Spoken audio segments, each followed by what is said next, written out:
damai itu membuat kita tenang dalam ketakutan. Dalam ketidakpastian, dia memberikan kita suatu keyakinan bahwa Tuhan pegang kendali atas kehidupan kita. Damai itu heran. Hanya anak-anak Tuhan yang mengerti how to have peace in the midst of trouble.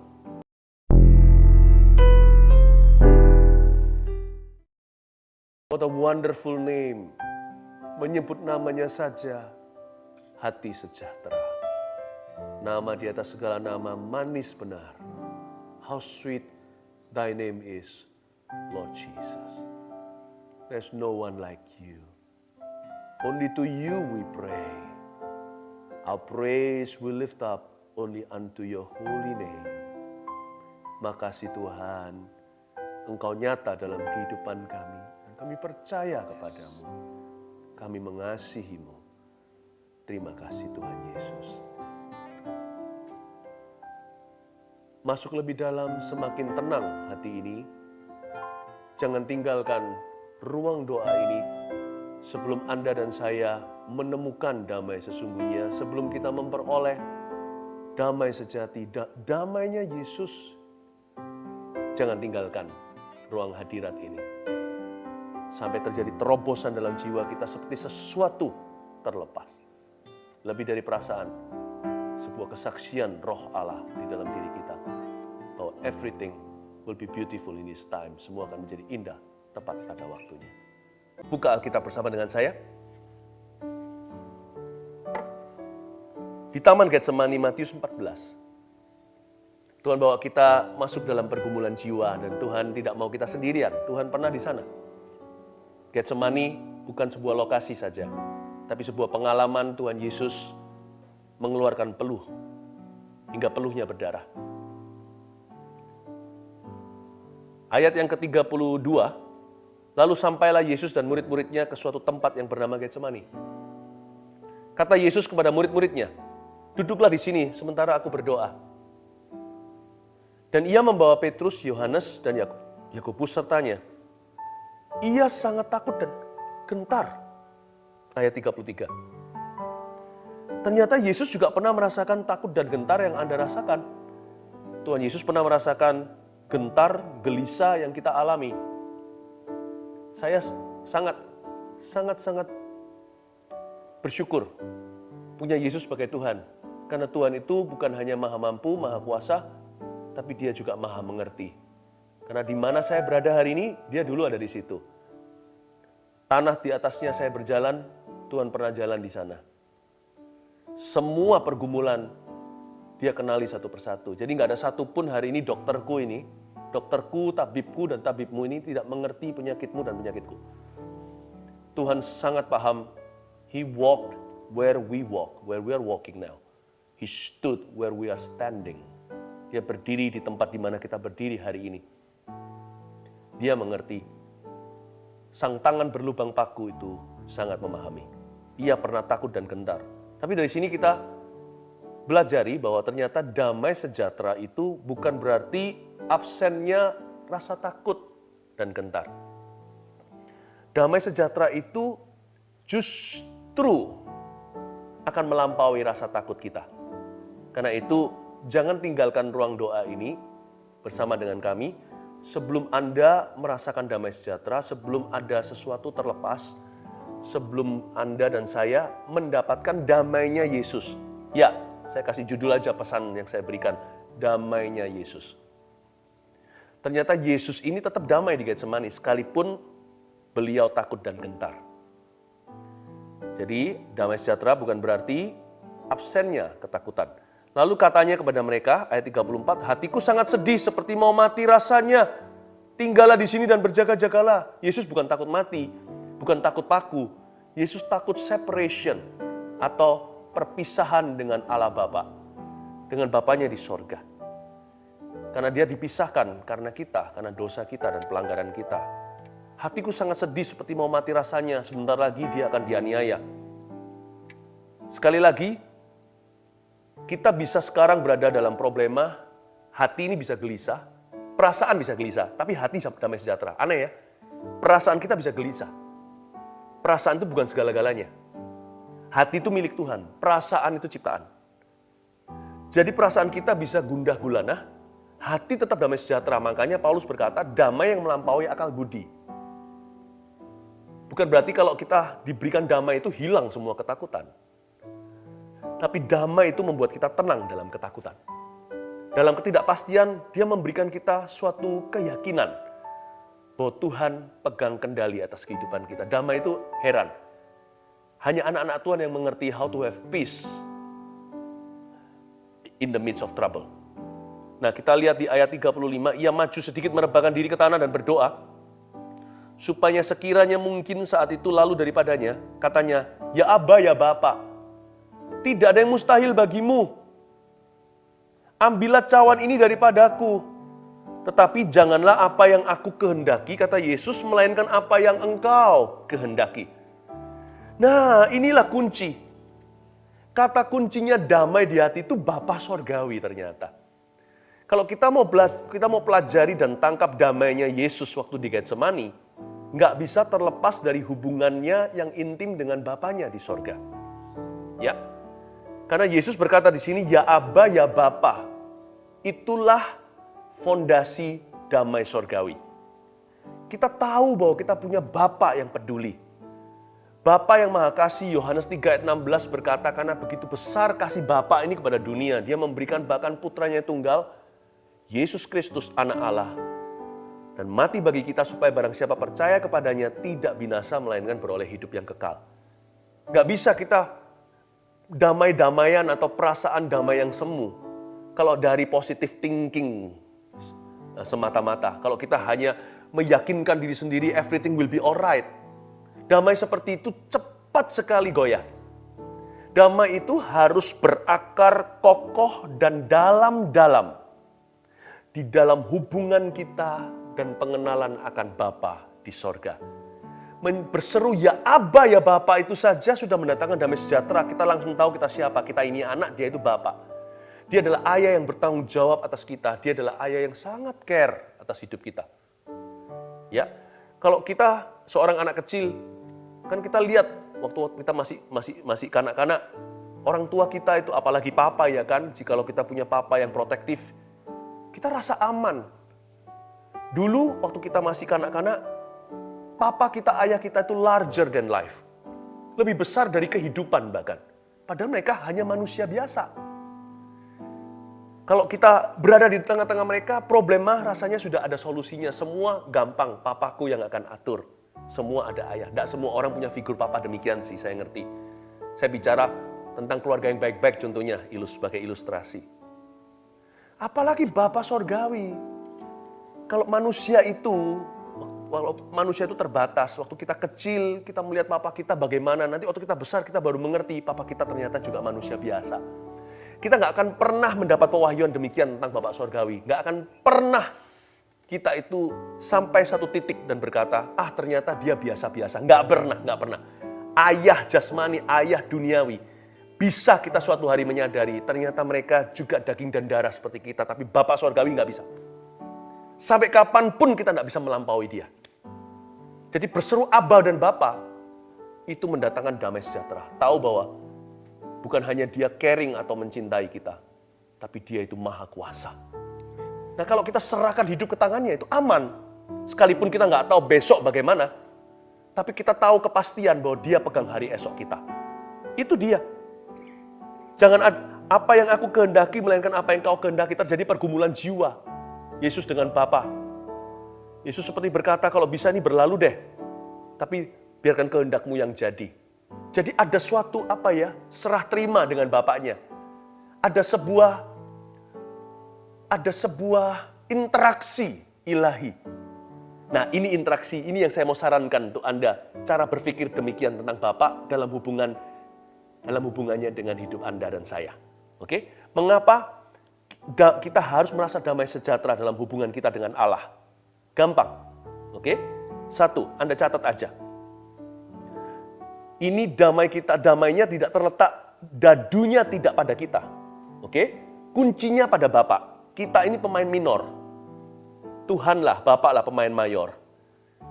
Kita ini minoritas, Bapaklah mayoritas kalau bicara soal shareholder damai sejahtera. Karena itu saya berikan 3 akarnya untuk damai di hati. Bunyinya begini. Yang pertama, sekalipun kita gagal, Bapa tidak akan kehabisan akal. Enak kan? Tenang kan? Ada Papa beres. Bukan berarti cuci tangan loh ya. Enggak, Bapa akan mendidik kita, bahkan mendisiplin. Juga bisa mengoreksi. Tapi kalimat ini tanam di hati. Damainya Yesus ini tertanam pada ini. Damainya Yesus yang bisa menjadi damainya kita ini sebenarnya ditancapkan pada pewahyuan 1, 2, 3 yang saya berikan kepada Anda sekarang. Sekalipun aku gagal, katakan itu. Bapa tidak akan kehabisan akal. Kalimat kedua sebagai pewahyuan untuk kita adalah, sekalipun kita tidak mengerti, Bapa tetap pegang kendali. So you don't have to know everything, you see. Manusia itu otaknya terbatas, sepinter-pinter orang IQ-nya mau berapa kayak, kita nggak bisa tahu semua. Jadi, sometimes okay not to know everything. Kadang-kadang kita boleh juga, nggak masalah. Jangan terlalu stres gimana kalau kita tidak bisa mengetahui segala sesuatu. Ya, sekalipun kita tidak mengerti, Bapa tetap pegang kendali. Kalimat ketiga adalah, are you ready? Jikalau kita mati, sorga sudah menanti. Worst come to worst, skenario terburuk. Mati adalah keuntungan kalau kita punya Bapak sorgawi. Kalau kita punya Yesus, kita punya Bapak. Barang siapa melihat aku, kata Yesus, dia sudah melihat Bapak. Bapak di dalam aku di dalam Bapak. Tidak tahukah engkau, kata Yesus pada murid-muridnya. Ya. Kalau kita bisa menyebut dia Abba dan Bapa, kita adalah putra-putrinya. Kita adalah anak-anaknya. Kita punya rumah di sorga. Yesus berkata, aku pergi ke sana untuk menyediakan tempat bagimu. Aku akan datang kembali. Di rumah Bapakku ada banyak tempat tinggal. Aku menyediakannya untukmu. Jadi kita ini tidak homeless. Sekalipun kalau katakan di dunia ini, kita kehilangan sesuatu. Nothing tulus. Semua yang hilang bisa dicari kembali kok. Selama Tuhan sertai, kita masih bisa. Tapi ingat ya, worst case skenario terburuk pun, jikalau kita mati, sorga itu menanti. Jadi saya ulangi ya, damai sejahtera kita tertancap di 3 pewahyuan ini, kalimat ini. Sekalipun saya gagal, Bapak tidak kehabisan akal. 2, sekalipun saya tidak mengerti, Bapak tetap pegang kendali. 3, jikalau saya mati, sorga sudah menanti. Langsung damai, kerasa damai nggak? Saya ngomong begini aja rasa damai, kayak seperti ada damainya itu seperti sungai yang mengalir dari atas ke bawah ke atas. Bukan perasaan, bukan feeling-feeling doang. Saya rasa seperti ada a gush of fresh wind, seperti ada hembusan nafas segar, seolah-olah ada serbuan damai sejahtera di hati. Can you feel it? If you don't feel it, then you don't understand what I'm saying. If you understand what I'm saying, you'll have peace. You'll have peace. Lanjut aja sedikit lagi. Setelah itu ia datang kembali, ayat 37. Dan mendapati ketiganya sedang tidur. Tidur karena stres, ini bukan tidur karena damai. Kita kan juga ada ya, berapa di antara kita kan begitu juga. Kalau kita lagi kepikiran, berbeban berat, langsung tertidur pulas. Kalau bisa nggak usah bangun gitu, selama-lamanya. Dan ia berkata kepada Petrus, Simon, sedang tidurkah engkau? Tidakkah engkau sanggup berjaga-jaga 1 jam? Berjaga-jagalah dan berdoalah supaya kamu jangan jatuh dalam pencobaan. Roh memang penurut, tapi daging lemah. Lalu Yesus pergi lagi dan mengucapkan doa yang itu juga. Waktu saya baca ayat 37 sampai 39, saya bertanya, kenapa sih Yesus mengulang-ulang doa? Kan Yesus yang mengajari kita nggak boleh bertele-tele kalau berdoa. Enggak. Ada satu hikmat di baliknya. Kenapa Yesus setelah bangunin itu murid-muridnya, lalu Yesus pergi lagi dan mengucapkan doa yang sama? Bukan karena Yesus lupa doanya atau dia nggak yakin Bapak mendengarnya. Bukan. Yesus sedang menjaga damai sejahtera di hatinya sebagai manusia loh ya. Tuhan Yesus kan datang sebagai orang. Lahir dari perut seorang perawan. Nah, kenapa Yesus mengulangi doa? Ini menjadi pesan buat kita. Doa nggak bisa cuma sekali saja. Untuk menjaga hati dengan segala waspada, apalagi menjaga damai sejahtera. Kita tidak boleh lengah. Doa-doa lagi setiap hari saat teduh. Hari Minggu nanti kita ibadah. Kenapa kita berulang-ulang? Bukan karena kita ini nggak mantap, nggak yakin. Bukan. Kita harus menjaga dengan seksama. Karena ada 2 hal di dunia ini yang sangat mudah tercuri. Yang satu lebih dari yang satunya lagi. Yang satu money, harta duniawi, uang lah, segala currency, logam mulia, perhiasan, barang mahal, gampang tercuri. Nggak percaya? Taruh aja di depan rumah, langsung hilang sekejap. Ada satu yang lebih gampang dicuri dari itu, namanya damai di hati. Lebih cepat dari emas dan logam mulia kalau ditaruh sembarang tempat. Kalau itu kan masih perlu tangan mengambilnya. Kalau damai sejahtera langsung menguap. Karena di dunia ini banyak yang akan mencuri damaimu. Segala sesuatu hendak mencurinya. Karena itu Yesus mengajarkan kepada kita kalau berdoa itu berulang-ulang, berkali-kali dan terus-menerus dan tekun, tidak pernah menyerah. Karena damai itu mahal harganya, diberikan for free, tapi kalau hilang kita baru kerasa betapa ekspensifnya, betapa berharganya. Kalau kita sudah kehilangan, baru terasa betapa berharganya. Ayat 40, dan ketika ia kembali pula, ia mendapati mereka sedang tidur. Sebab mata mereka sudah berat dan mereka tidak tahu jawab apa yang harus mereka berikan kepadanya. Mereka stres semua. Kemudian ia kembali untuk ketiga kalinya, dan berkata kepada mereka. Nah, di ayat 41 kemudian Yesus kembali untuk ketiga kalinya dan berkata kepada murid-muridnya yang tertidur, yaitu Petrus, Yohanes, Yakobus, tidurlah sekarang dan istirahatlah. Cukuplah, saatnya sudah tiba, lihat, Anak Manusia diserahkan ke tangan orang-orang berdosa. Bangunlah, marilah kita pergi. Dia yang menyerahkan aku sudah dekat. Coba perhatikan ayat 41. Ada sesuatu yang agak sedikit ganjil di sini atau sedikit janggal. Kemudian Yesus kembali untuk ketiga kalinya, masih oke di situ. Dan Yesus berkata kepada mereka, tidurlah sekarang dan istirahatlah. Go to sleep.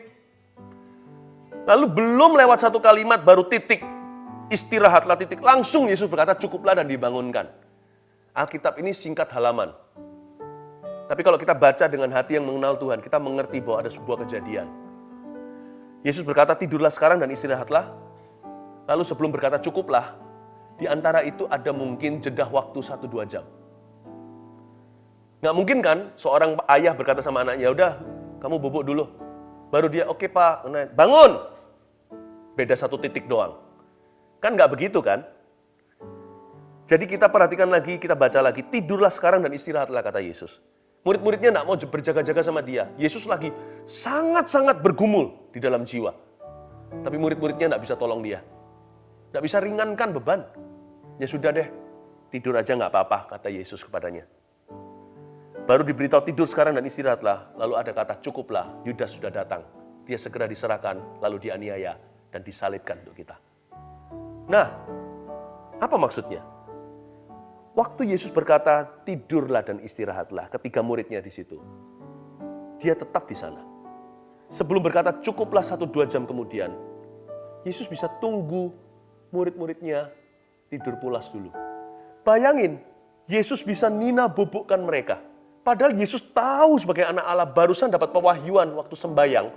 Ketemu sama malaikat yang diutus oleh Bapa. Sebentar lagi dia akan dianiaya tidak manusiawi. Sangat-sangat ngeri. Dia tahu apa yang menanti. Terutama perpisahan dengan Bapaknya. Eloi, Eloi, lama sabachthani. Kenapa engkau meninggalkan aku? Karena dosa kita. Tapi kok masih bisa jaga murid-muridnya, suruh tidur dulu 1-2 jam. Mungkin nanti ada serangga yang mendekati mereka, Yesus lindungi, Yesus usir-usir atau gimana. Yesus kipas-kipas mereka kalau kepanasan. Karena tidak pernah dikatakan Yesus kembali ke murid-murid yang lain. 1 lemparan batu kan jauhnya. Yesus tetap di sana. Sebab waktu nanti Yudas datang, Yesus masih berada di dekat atau di sebelah Petrus. Ingat cerita Petrus memotong telinga? Kan Yesus tetap di dekat sana. Dengan ketiga muridnya yang terdekat itu. Jadi Yesus menunggu sebelum di antara kata istirahat dan cukup. Ada 1-2 jam itu Yesus menanti. Diam, tidak ganggu mereka tertidur. Yesus tidak akan memberimu damai sejahtera. Yesus akan memberikan kepada Anda damai sejahteranya. Hanya Dia yang bisa tenang padahal mau dianiaya. Mau disembelih seperti domba. Sebentar lagi dia akan mengalami yang perkara-perkara seumur hidup dari Adam dan Hawa. Tidak ada siksaan seperti itu. Seperti neraka di dunia. Masih bisa jagai murid-muridnya tidur pulas. Harusnya mereka meringankan Yesus. Yesus malah babysitting mereka. Saya mau damai yang kayak gitu. Hanya anak Allah yang punya. Dan saya sudah ajarkan tadi lewat firman ini. Damainya Yesus, hari ini kita operasi damai itu. kita tahu bahwa damainya Yesus tertanam di 3 pewahyuan. Dia percaya Bapaknya tidak pernah habis akal. Dia percaya Bapa pegang kendali. Dia percaya bahwa bahkan mati pun adalah keuntungan. Kalau Anda bisa punya pewahyuan demikian, damai tidak akan pernah lari dan tercuri. Saya mau berdoa untuk setiap orang yang hari ini stres. Ulurkan tangan ke depan. Tuhan Yesus, setiap orang yang depresi, Tuhan Yesus, angkat beban hatinya. Nanti tinggal tunggu waktu, Tuhan juga akan berikan solusi masalahnya. Hati yang dibebaskan itulah yang akan menjadi jawaban buat permasalahan. Tuhan butuh hati yang jernih untuk meletakkan hikmat dan solusi. Hamba berdoa kau bersihkan hati itu dari setiap sisa-sisa kuasa kegelapan. Kau angkat semua akar penolakan, sebuah perasaan tertolak dan kecewa, semua kepahitan ya Tuhan. Aku tangking di dalam nama Yesus Kristus. Semua tekanan dalam jiwa yang dimulai dengan stres hingga depresi, hingga berbagai macam penyakit, bahkan bipolar dan sebagainya. Bahkan juga ada orang-orang yang sudah merasa kepingin mati saja rasanya. Mau tidur gak mau bangun-bangun. Ada yang bahkan berniat untuk bunuh diri di dalam nama Yesus. Apapun profesinya, ibu rumah tangga, pengusaha terutama hari-hari ini, dan semua anak muda, semua bentuk lonely kesepian, Tuhan Yesus sekarang kau hiburkan. Roh Kudus yang datang, Amba minta Roh Kudus masuk ke dalam setiap tubuh dan badan orang-orang yang membutuhkan. Ke dalam setiap hati dan jiwa. Roh Kudus layani. Jamah setiap jiwa. Terima kasih Tuhan, dengar doa hamba-Mu. Hamba hanya bisa duduk di sini, gak bisa kemana-mana. Roh Kudus, my best friend, Engkau yang pergi. Kemana-mana sekarang, every home, every living room, setiap ruang tamu, setiap ruang tempat tidur, setiap tempat di mobil atau di mana sekarang, everywhere, Tuhan, go, go, go. Dear Holy Spirit God, touch everyone whose heart is open to you. Terima kasih Tuhan Yesus. Dalam nama Yesus. Amin.